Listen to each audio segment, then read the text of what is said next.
Waouh, waouh, waouh, waouh, waouh, waouh. Cette équipe-là, elle me fatigue. Vraiment, cette équipe-là, elle me fatigue. Elle me donne des cernes, les gars. Elle me donne des cernes. C'est juste une dinguerie. Je suis en train de péter les plombs.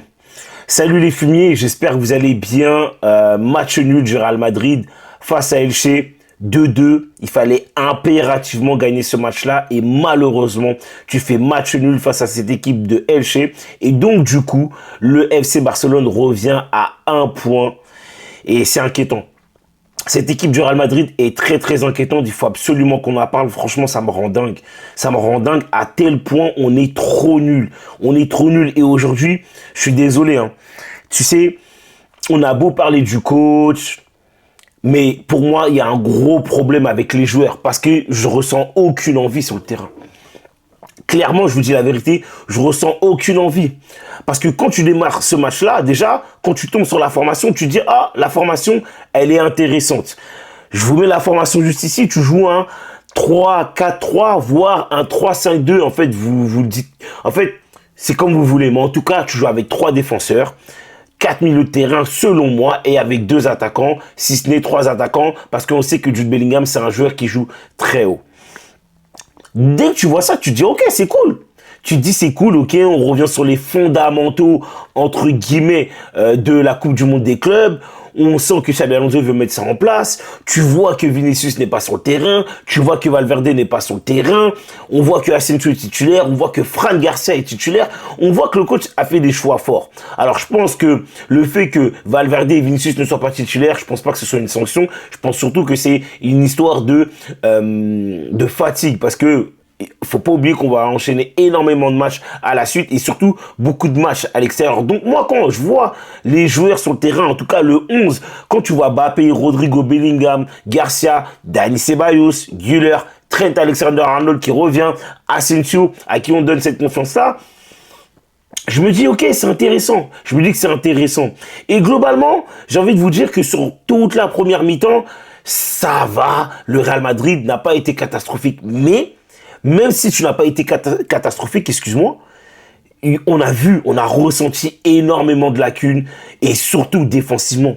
Parce que pour moi, défensivement, tu ne peux pas concéder autant d'actions en fait. Et tu ne peux pas être aussi fébrile.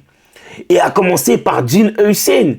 Parce que pour moi, sur toute la première mi-temps et même sur tout le match globalement, Dean Huijsen, il s'est fait manger physiquement. Et moi, c'est un truc qui m'énerve et qui m'agace avec ce joueur-là. Parce que c'est un joueur que j'adore, que c'est un joueur que j'apprécie. C'est un joueur qui a énormément de qualité, ballon au pied. Mais par contre, défensivement, non, ce n'est pas normal. Il y a trop de choses qui ne vont pas. Il y a trop de choses qui ne vont pas. Pour moi, ce n'est pas normal que Dean Huijsen se fasse bouger physiquement à chaque fois. À chaque fois, il veut, entre guillemets, récupérer les ballons proprement. Sauf que quand tu es défenseur, pour moi, selon moi, par moment, il faut se salir. Il faut se salir, il faut salir le maillot, il faut mouiller le maillot en fait. Tu peux pas te permettre de toujours vouloir récupérer les ballons proprement. Des fois, il faut mettre des coups, tu vois ou pas. Des fois, il faut être agressif sur l'attaquant adverse. Parce que l'attaquant adverse, si il voit que toi, t'es pas assez agressif, que t'as pas envie, t'as pas la hargne, que t'es pas assez méchant, limite que tu lui fais pas mal au niveau des chevilles, le gars, il va jouer pépère. Il va se dire, ok, le mec, il va être derrière moi, il va essayer de récupérer proprement, mais il suffit que je mette mon corps en avant, que je sois un peu agressif par rapport à lui. C'est bon, j'ai gagné mes duels. Mais Dean Huijsen, c'est trop un gentil.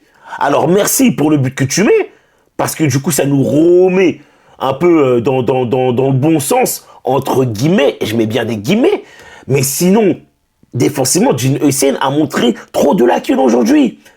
Trop de lacunes. On a trop subi face à cette équipe de Elche. C'est pas normal, en fait. Alvaro Carreras, sur la ressortie de balle, trop dangereux, prise de risque, il n'y a pas de souci, mais attention à la perte de balle, parce que tu perds 2-3 ballons sur ta partie de terrain, et direct, Elche te contre-attaque. Et ils ont failli marquer plusieurs fois, en fait, comme ça. Parce que tu fais trop d'erreurs à la sortie de balle. Et ça, c'est pas normal. Ça, ce n'est pas normal. Alors, Asensio, il n'est pas exemple de tout reproche, mais Asensio, pour moi, en fait, globalement, je vais pas vous mentir, sur tout le match, j'ai trouvé que c'était le joueur qui m'a montré le plus beau visage. En tout cas, du côté du Real Madrid. Alors oui, il a subi par moment, oui, c'était un peu compliqué, mais lui, dans l'attitude, dans l'envie, je l'ai vu, je l'ai senti. Et première mi-temps, en plus, globalement, je trouve que on sent qu'il y a une envie de bien faire. Mais ça manque de mordant, ça manque un peu de folie, ça joue un peu trop académique, même si il y a des phases de jeu en triangle sur le côté droit comme sur le côté gauche qui sont intéressantes, qui ont été menées par exemple par Arda Güler, par Trent Alexander-Arnold. Franchement, on a vu quelques séquences par moment en première mi-temps qui étaient assez intéressantes, mais malheureusement, tu sens que ça a manqué encore de mordant, de folie, tu sens que il manque ce petit truc-là en fait, tu vois ou pas? Il manque ce petit truc épicé. Et c'est frustrant, parce que le milieu de terrain, moi, en première mi-temps, je ne l'ai pas trouvé convaincante. Je ne l'ai pas trouvé convaincante. Et pourtant, tu avais des joueurs de ballon. Tu avais Arda Güler, tu avais Tchouaméni, je suis un malade. Tu avais Arda Güler, tu avais Bellingham, tu avais Dani Ceballos. Enfin, c'est des joueurs de ballon. C'est des joueurs de ballon. Par moment, tu voyais Trent Alexander-Arnold se réaxer un peu dans l'axe. Donc, c'est pour dire que globalement, tu avais des joueurs de ballon. Mais pour moi, on n'a pas su exploiter. On n'a pas su exploiter les ballons qu'on a pu avoir. Güler, on sent que dans le dernier geste, ça manque de mordant. Bellingham, tu sens qu'il veut un peu trop faire. Mbappé Mbappé, il fait un mauvais match pour moi. Il fait un très mauvais match. Et par contre, il y a un truc que moi je veux dire. Sur la première mi-temps, j'ai vu plusieurs fois Kylian Mbappé demander des ballons, dans le demi-espace droit. Il n'était jamais servi. Il n'était jamais servi. Et j'ai l'impression que au fur et à mesure du temps, ça l'a frustré et du coup, il prenait plus les espaces parce qu'il n'était jamais servi. Et même en deuxième mi-temps, on l'a vu, hein. Et j'en veux beaucoup à Trent Alexander-Arnold parce que par moment en deuxième mi-temps, d'ailleurs, il devait servir plusieurs fois Mbappé quand il partait dans la profondeur. Il ne le servait jamais. Mais la première mi-temps, je suis désolé, hein. Je nous ai trouvés timides. Je ne nous ai pas trouvés avenants, très rondondants. Franchement, il n'y avait rien à retenir. Que ce soit offensivement comme défensivement. Et cette équipe de Elche t'a baladé. Elche t'a baladé. C'est juste une dinguerie. Et ça, ce n'est pas normal. Ce n'est pas normal. On couvre mal les espaces. Quand Elche joue à la baballe et qu'ensuite il t'envoie des ballons longs derrière ta défense, je trouve que Alvaro Carreras, Dean Huijsen, Asensio et Trent Alexander-Arnold lit très mal les ballons aériens. C'est juste une dinguerie. Et heureusement qu'en première mi-temps, Thibaut Courtois te sauve. Parce que je trouve qu'on concède trop d'actions, trop de phases de jeu bêtes où là, normalement, tu dois être concentré et ça ne peut pas arriver, en fait. C'est pas normal, en fait. Pour moi, cette équipe du Real Madrid m'inquiète énormément. Et encore pire, sur la deuxième mi-temps, je trouve qu'on a été, odieux. Odieux, et il n'y a pas d'autre mot, en fait.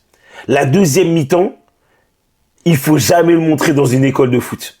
C'est catastrophique. Alors là, déjà en première mi-temps, c'était pas ouf, mais la deuxième mi-temps, l'intensité n'y était pas. L'envie n'y était pas. L'engagement n'y était pas. Techniquement, on était puré, mais catastrophique comme c'est pas permis. J'ai rien vu. Malgré qu'on mette 2 buts. Mais on a été catastrophique. J'ai l'impression qu'on regarde l'adversaire jouer. Alors, j'ai senti aussi de la fatigue. Mais même, normalement, on doit faire les efforts ensemble. Que ce soit défensivement, offensivement, au pressing. C'est pas normal de subir autant face à cette équipe de Elche. Parce que Elche, si je me trompe pas, ils ont tiré 15 fois, les gars. Ils ont tiré 15 fois. Nous, on a tiré 20 fois. Mais eux, ils ont tiré 15 fois. Et eux, c'est Elche. Et par moments, j'avais l'impression de voir Elche. J'avais l'impression que le Real Madrid, c'était Elche. Et j'avais l'impression que le Real Madrid... j'avais l'impression que Elche était le Real Madrid et que le Real Madrid était Elche. Ouh, j'ai eu du mal. Franchement, je ne comprends pas, en fait. Je ne comprends pas. Alors, on pourra peut-être dire que Xabi Alonso a fait des erreurs d'homme. C'est-à-dire que peut-être qu'il devait mettre Vinicius titulaire. Peut-être qu'il aurait dû jouer avec un 4-3-3. Du coup, Alvaro Carreras aurait un peu plus à apporter offensivement parce que Clairement, Fran Garcia, pour moi, a rien apporté offensivement. À chaque fois qu'il recevait le ballon, il faisait des passes en arrière, il dédoublait jamais, il éliminait jamais. Clairement, il y a eu des manquements. Rodrigo, c'était très timide. Il manque de calcium, ce mec. C'est juste une dinguerie, c'est aberrant. Même si tu sens qu'en première mi-temps, il y avait cette envie de essayer, mais malheureusement, il n'était pas accompagné. On va se dire les choses clairement. Mais c'est inquiétant. C'est inquiétant. Parce que là, maintenant, l'équipe du Barça revient à 1 point de toi. Tu n'as plus le droit de faire des erreurs.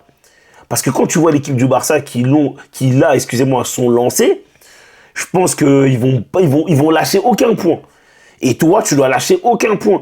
Parce que tu n'as que 1 point d'avance face à cette équipe du Barça. Et pour moi, c'est très problématique. Parce que là, tu relances cette équipe du Barça. Et toi, tu te mets encore plus dans la merde. Dans le sens où, en fait, si là, tu refais une erreur, tu sais que ça va crier au scandale, que oui, les joueurs ne s'entendent pas avec le coach, que le coach n'arrive pas à faire ceci, que... on sait que ça va être bordélique. Ça va être bordélique sur les réseaux. Et moi, c'est ça qui m'énerve et qui m'inquiète. Et Xabi Alonso, je pense que réellement qu'il doit taper du poing, qu'il doit vraiment mettre la main sur ce qu'il a envie de faire. Et il doit y aller à fond. Parce que sinon, on va droit dans le mur, clairement. On va droit dans le mur. On va clairement droit dans le mur. Pour moi, c'est inquiétant. Je vous dis la vérité, j'arrive même pas à être énervé carrément. Tellement je trouve qu'on est moche à voir jouer, qu'il y a rien à retenir. Franchement, c'est très inquiétant. Donc, je sais pas ce que vous pensez, vous, de ce match-là. Ce que vous en pensez, excusez-moi. Mais j'en perds carrément ma langue. Mais c'est juste une dinguerie. Donc voilà. En tout cas, les gars, n'hésitez pas à me dire en commentaire, hein. Laissez un petit like si vous avez kiffé la vidéo. N'hésitez pas à vous abonner, à donner de la force, c'est super important, mais pour moi, c'est problématique. Cette équipe du Real Madrid ne peut pas se permettre de jouer de cette manière-là. Clairement, face à cette équipe de Elche. Sinon, on se dit à la prochaine. Allez. Ciao les fumiers.